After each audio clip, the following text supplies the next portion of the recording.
Hey folks, Bill Cook here. You know what time it is. Let's get right to it. It's time for this month's What's Cookin' with Bill Cook.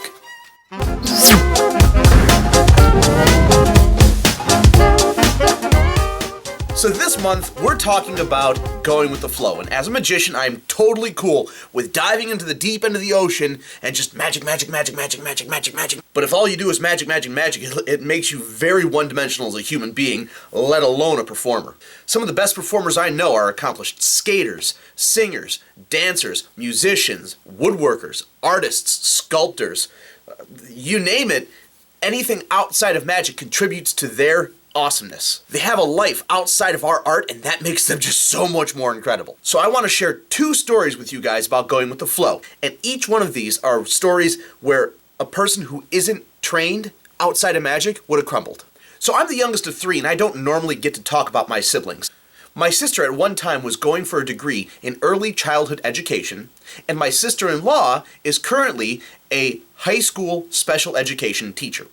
So I learned incredible ways to deal with children from an early age, myself, and how to deal with young kids up as they get older. Most importantly and specifically for these stories about working with children with special needs. A couple years ago, I had the supreme pleasure of working at an elementary school right before spring break as part of their Spring into Reading festivities.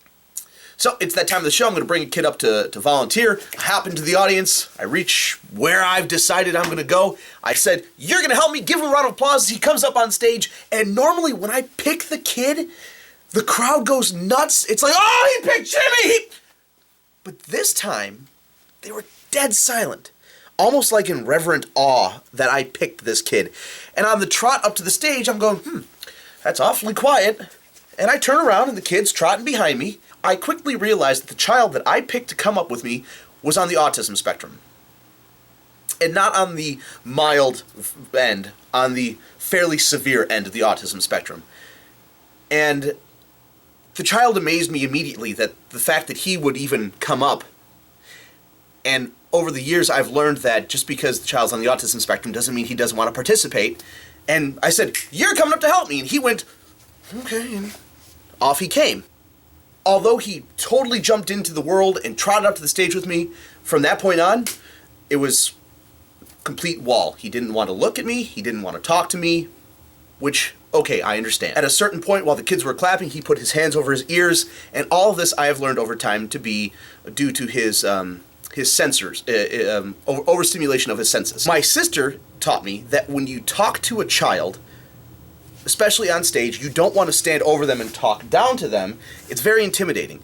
Get down to their level. Kneel, crouch if you can, and try and look them in the eyes. Thankfully, I prepared for things just like this without knowing I ever had. Behind my curtain, behind my performance backdrop, I keep a folding chair. And one of the best ways to work with a child with sensory issues is to give them something else to focus on that they can focus all their attention on, as opposed to all the stimulation out in front of them. Focus on one thing. So, I grabbed the chair, brought it out, took the invisible deck out of my pocket, tossed it under the front leg, and had him sit. Now what that does is that lets the chair rock, and he can focus all of his attention on the rocking of the chair. I was intending on doing a trick with the child, but thankfully my show is so scripted, I could jump off that script and change directions into another trick and be totally fine. Instead of doing a trick with the child, I did a trick for the child that everyone could watch and he could enjoy. At the end of our time together on the stage, he jumped to his feet, looked at me, said, "Thank you," and ran back to his seat, right back to his teacher. And I didn't think anything about it because that's a normal response. The kid said, "Thank you, cool, we're on to the next thing."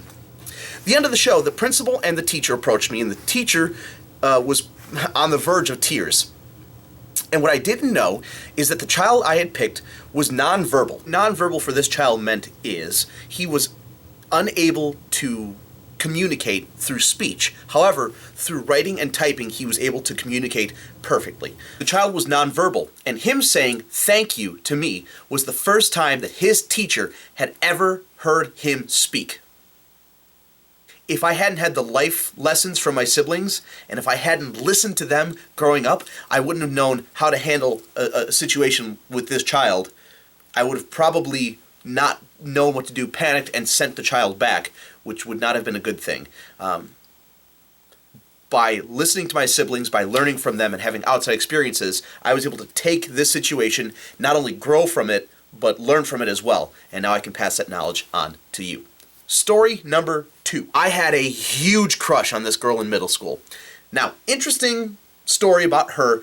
Her mother and her father were both deaf. She could hear just fine. And one of our band concerts, the parents came, and I watched her signing to her parents. I was blown away at, well, how great she was at it, but that's me fangirling. She was a year younger than I was, so when I got to high school, I immediately headed towards the library and went to the section that had American Sign Language books. I checked out everything that I could about sign language because I wanted to impress her parents. The goal in my head was to tell her parents that their daughter was beautiful and ask them if they would like to see a magic trick. Fast forward to when I'm 16 years old and working my first restaurant.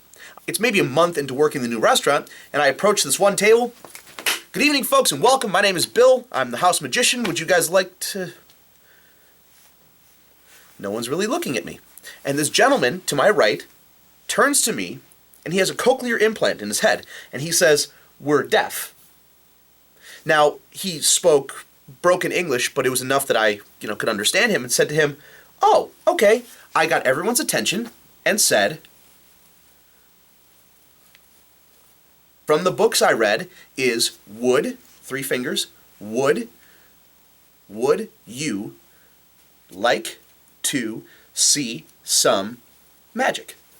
Would you like to see some magic? I had all of their attention in the palm of my hand. And I said to him, "If I speak, would you sign for me?" He says, "Sure."